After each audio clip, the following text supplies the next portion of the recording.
திங்கட்கிழமை பிறந்தவங்க ரொம்ப அமைதியாக இருப்பாங்க, பொறுமையாக இருப்பாங்க, நிதானமாக இருப்பாங்க, ரொம்ப அழகாகவும் இருப்பாங்க. ஒருத்தவங்க நம்மளை நோக்கி வந்துட்டாங்க, நம்மளை பார்க்க வந்துட்டாங்க, நம்ம இருக்காங்கன்னா அவங்களுக்கு சாப்பிட வைக்காம அனுப்ப மாட்டாங்க. ஸோ அது மாதிரி குணமெல்லாம் வந்து இந்த சந்திரனுடைய குணம், தாய் உள்ளம் கொண்டு குணம் எல்லாமே கொடுத்துருவாரு. பட் அங்கே ஒரு விஷயம் மட்டும் கைசா, நீ இவ்வளோ கொடுத்து என்ன பிரயோஜனம், மனம் தெளிவா இல்லைன்னா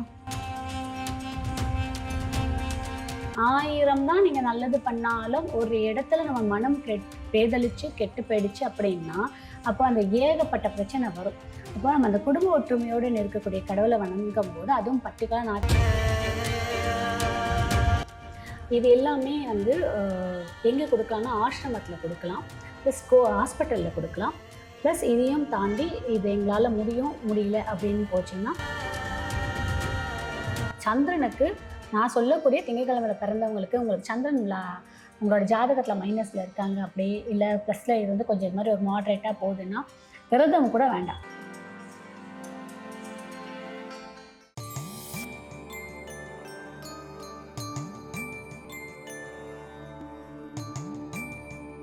டெம்பிள் எக்ஸ்பிரஸ் ஆஸ்ட்ரோ நேயர்கள் அனைவருக்கும் வணக்கம். இன்னைக்கு நம்ம கூட கஜலட்சுமி மேம் இருக்காங்க. வணக்கம் மேம்.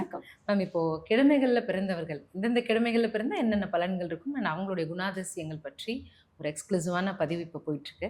அந்த சீரீஸில் அடுத்தபடியாக வந்து திங்கட்கிழமை பிறந்தவர்களுடைய கேரக்டரிஸ்டிக்ஸ் எப்படி இருக்கும்? திங்கட்கிழமை பிறந்தவங்களுடைய கேரக்டர்ஸ் எப்படி இருக்குன்னா ரொம்ப அமைதியாக இருப்பாங்க, ரொம்ப அழகாக இருப்பாங்க, ரொம்ப தெளிவாக இருப்பாங்க. இத்தனை கேட்பாங்க.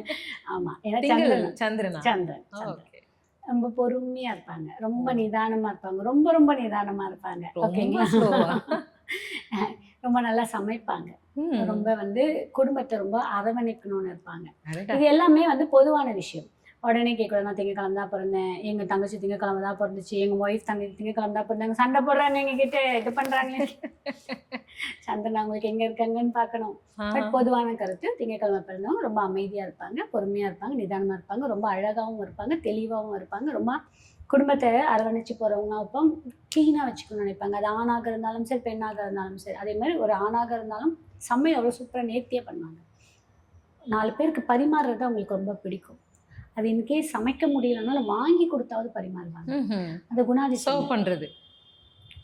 ஒருத்தவங்க நம்மளை நோக்கி வந்துட்டாங்க, நம்மளை பார்க்க வந்துட்டாங்க, நம்ம இருக்காங்கன்னா அவங்களுக்கு சாப்பிட வைக்காம அனுப்ப மாட்டாங்க. ஸோ அது மாதிரி குணம் எல்லாம் வந்து இந்த சந்திரனுடைய குணம், தாய் உள்ளம் கொண்ட குணம். இதுலேயும் பட்டி கலந்த ரோகிணி, சந்திரனோட நட்சத்திரம் ரோகிணி, அஸ்தம், திருவோணம் இந்த நட்சத்திரத்திலேயே பிறந்துட்டாங்கன்னு வச்சுக்கோங்க, இந்த குணாதிசயங்கள் கூடுதலாக இருக்கும். ஓகேங்களா? சமையல்லாம் பார்த்தீங்க, அதுலேயும் ரோகிணி வந்து சாப்பிட்றதுக்கு தான் விரும்பும். அஸ்தம் என்ன பண்ணணும்னா புதுமை பண்ணும், கிரியேட்டிவாக சமைக்கும். அதுவும் நியூட்ரிஷனிஸாக சமைக்கணும்னு நினைக்கும். இது ப்ரிசர்வேட்டிவ் ஆட் பண்ணாமல் ஹெல்த்தியாக குழந்தைங்களுக்கு கொடுக்கணும். அது மாதிரி பல விஷயத்த பண்ணும். ஏன்னா அங்கே புதனோட சந்திரன் சேர்ந்துடுவார். ஓகேங்களா? அப்போ திங்கட்கிழமை சந்திரன் வரும்போது புதனோட சேரும்போது இந்த மாதிரி ஒரு புத்திசாலித்தனமாக எல்லாரையும் அப்படி அவங்க பேச்சு திறன்லேயே அட்ராக்ட் பண்ணுறாங்க. ஸோ இந்த மாதிரி ஒவ்வொரு குணம் கொடுக்கும். இங்கே ரிஷபத்தில் இருக்கக்கூடிய ரோகிணியாக இருந்துச்சுன்னு வச்சுக்கோங்களேன், அவங்க வந்து வகை வகையாக சாப்பிட்டோ இல்லை வாங்கி கொடுத்தோ அட்ராக்ட் பண்ணுறாங்க. இப்போ இந்த திங்கட்கிழமை பிறந்தவங்களுக்கு இந்த மாதிரி குணாதிசயம்லாம் இருக்கும். என்ன அப்படின்னா அவங்களுக்கு ஒரே ஒரு பிரச்சனைனா மனப்போராட்டம். சந்திரன் அங்கதான் கை வைப்பாரு, நம்மள வேற எங்கேயும் கை வைக்க முடியாது. யோசிச்சேன், எல்லாமே கொடுத்துருவாரு. பட் அங்க ஒரு விஷயம் மட்டும் கைசா, நீ இவ்வளவு கொடுத்து என்ன பிரயோஜனம், மனம் தெளிவா இல்லைன்னா. ஸோ அவங்களுக்கு அந்த மன தெளிவு இருந்தாலும் சில இடத்துல தடுமாடுவாங்க, கொஞ்சம் பயந்த சுபாவமும் இருப்பாங்க. ஞாயிற்றுக்கிழமை பிறந்தவங்க தைரியமா இருப்பாங்க, எதையும் துணிஞ்சு செய்யணும்னு இறங்குவாங்க. பட் திங்கட்கிழமை பிறந்தவங்க ரிஸ்க் எடுப்பாங்க, இவங்க ரிஸ்க் எடுக்க பயப்படுவாங்க. இவங்க வந்து கொஞ்சம் பயப்படுவாங்க, யாரையும் சார்ந்தே இருக்கணும்னு நினைப்பாங்க. டிபெண்டன்ட். அம்மாவோடையோ, இங்க வீட்டுல இருக்கப்போ அம்மா, அங்க போனா புருஷன், பசங்க, யாரோடய டிபெண்டிங்ல இருக்கணும், யாரோடய அப்படியே ஒரு டிராவலே இருக்கணும். பட் ஆனா அங்க மெஜாரிட்டி ஆஃப் ரோல் இவங்க தான் இருப்பாங்க. பட் ஆனா இவங்க யாரையோ டிபெண்ட் பண்ணி போற மாதிரியே இருப்பாங்க. பட் என்னன்னா அடுத்தடுத்து என்ன ஏதாவது பண்ணணும், ஒரு இடத்துல தேங்கி நிற்க மாட்டாங்க. ஏதாவது வந்து நம்மளால ஏர்ன் பண்ணணும், ஏதாவது பண்ணணும் அப்படின்ற ஒரு நல்ல ஒரு குணாதிசயமா நிறைய இருக்கும்.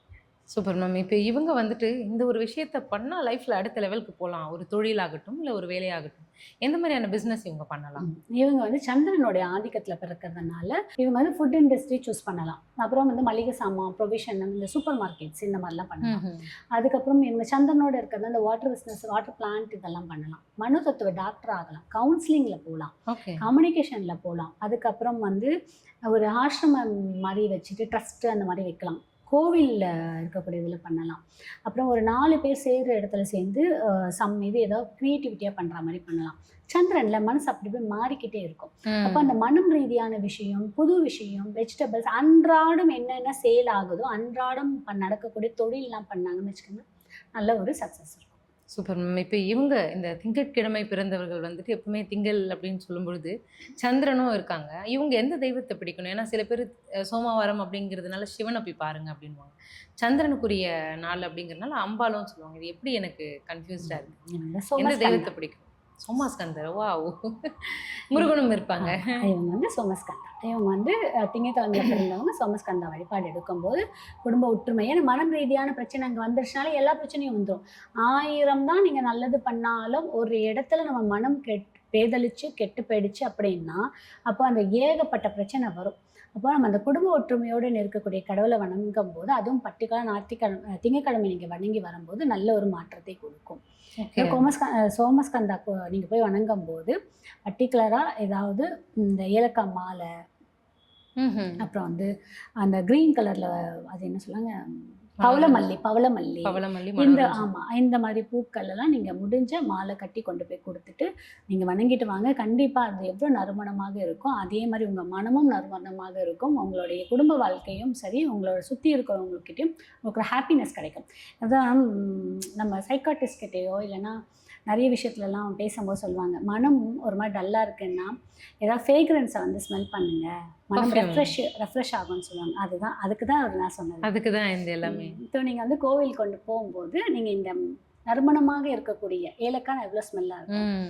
அதுலேயும் ஏலக்காவை நீங்கள் அந்த பச்சை கற்பூரம் போட்டு அந்த தண்ணியில் ஊற வச்சு கோத்து கொண்டு போய் கொடுங்க. ஆனால் ரொம்ப நாள் வச்சுக்க முடியாது, ஒரு நாளில் எடுக்கிற மாதிரி இருக்கும். அதை நீங்கள் அதை கோத்து கொண்டு போய் கொடுங்க, அவ்வளோ ஒரு நறுமணமாக இருக்கும். அதுக்கப்புறம் நான் சொன்னேன் வாசனை மலர்கள், இதில் நீங்கள் கொண்டு கொடுத்துட்டு வரும்போது நல்ல ஒரு மாற்றத்தையும் உங்களுக்கு நான் டெஃபினட்டாக கிடைக்கும். Super ma'am. இப்போ இவங்க திங்கட்கிழமை பிறந்தவர்கள் செய்ய வேண்டிய தானம் என்ன? உணவு தானம், நீர் தானம், மோர் தானம், இது எல்லாமே வந்து எங்கே கொடுக்கலாம்னா ஆசிரமத்தில் கொடுக்கலாம், ப்ளஸ் ஹாஸ்பிட்டலில் கொடுக்கலாம். ப்ளஸ் இதையும் தாண்டி இது எங்களால் முடியல அப்படின்னு போச்சுன்னா மௌன விரதம் இருங்க. சந்திரனுக்கு நான் சொல்லக்கூடிய திங்கட்கிழமையில் பிறந்தவங்களுக்கு உங்களுக்கு சந்திரன் உங்களோட ஜாதகத்தில் மைனஸில் இருக்காங்க அப்படி இல்லை ப்ளஸில் இது வந்து கொஞ்சம் இது மாதிரி ஒரு மாட்ரேட்டாக போகுதுன்னா விரதம் கூட வேண்டாம், மௌன விரதம் இருங்க. நான் ஒரு பதிவிலே கொடுத்துருக்கேன், பிரதோஷம் அன்று. திங்கட்கிழமை பிறந்தவர்கள் பிரதோஷம் அன்று சந்திரன் யாருக்கெல்லாம் சரியில்லையோ வேறு பரிகாரமே வேண்டாம், மௌன விரதம் இருங்க. நல்லா தெளிவான ஒரு வாழ்க்கை கிடைக்கும். ஸோ அது பண்ணும்போது நல்ல ஒரு மாற்றம். இது நீங்கள் ரொம்ப நேரம் கூட இல்லை, 1 hour தான். அந்த மேபி இப்போ நீங்கள் சொன்ன மாதிரி அந்த ஹோரையில் பண்ணலாமா? காலையில் 6லேருந்து 7, 1லேருந்து 2, இல்லை காலையில் உங்களால் முடியல, நம்ம வீட்டில் எல்லோரும் கிளம்புற டைம் அப்படின்னா நீங்கள் 1லேருந்து 2 யாரும் வீட்டில் இருக்க மாட்டாங்க, அப்போ பண்ணுங்கள். இல்லை நைட் பண்ணுங்கள். நாங்கள் இல்லை ஆஃபீஸ் போகிறோம், வெளியில் போகிறோம், எங்களால் அந்த டைம் இல்லை, நைட் 8 மணிக்கு வந்துட்டு போகிறோம்ல, 8லேருந்து 9 பண்ணுங்கள். காலையிலுமே நம்ம 6லேருந்து 7 போக மாட்டோம், பண்ணலாம், தாராளமாக பண்ணலாம். இதை பண்ணுங்கள். அதே மாதிரி சோமவார விரதம் இருக்க முடிஞ்சவங்க சோமவாரம் விரதம் இருக்கலாம். இல்லை சந்திரன் ரொம்ப எங்களுடைய ஜாதகத்தில் டாமினேட் பண்ணுது, இந்த திங்கக்கிழமையோட ஏண்டா பிறந்தோன்னு இருக்குது அப்படின்னு நிறைய பேர் யோசிப்பாங்க. பார்த்தீங்கன்னா திங்கக்கிழமை 8ஆம் நம்பரில் பிறந்தவங்க, திங்கக்கிழமை சந்திரனோட நட்சத்திரத்தில் இருக்கவங்க, திங்கக்கிழமை சந்திர நட்சத்திரம் ப்ளஸ் சில திதி இதெல்லாம் இணைந்து வரும்போது வச்சு செய்யும். அப்போ இவங்கெல்லாம் இந்த பிரதோஷம் நேரத்தில் பர்டிகுலராக சோமவாரம் வரக்கூடிய பிரதோஷ நேரத்தில் விரதம் இருந்து பிரதோஷ சொத்தை சுற்றி வரும்போதும் சோமஸ்கந்தா வழிபாடு எடுக்கும்போது நமக்கு அதீத பலனை கொடுக்கும். Thank you so much ma'am. திங்கட்கிழமை பிறந்தவர்களுக்கான தானம் என்ன, அவங்க செய்ய வேண்டிய வேலைகள் என்ன, எது இதெல்லாம் பண்ணால் அவங்க வாழ்க்கையில் வெற்றி அடையலாம் அப்படின்னு அழகாக சொல்லியிருந்தீங்க. ரொம்ப ரொம்ப நன்றி.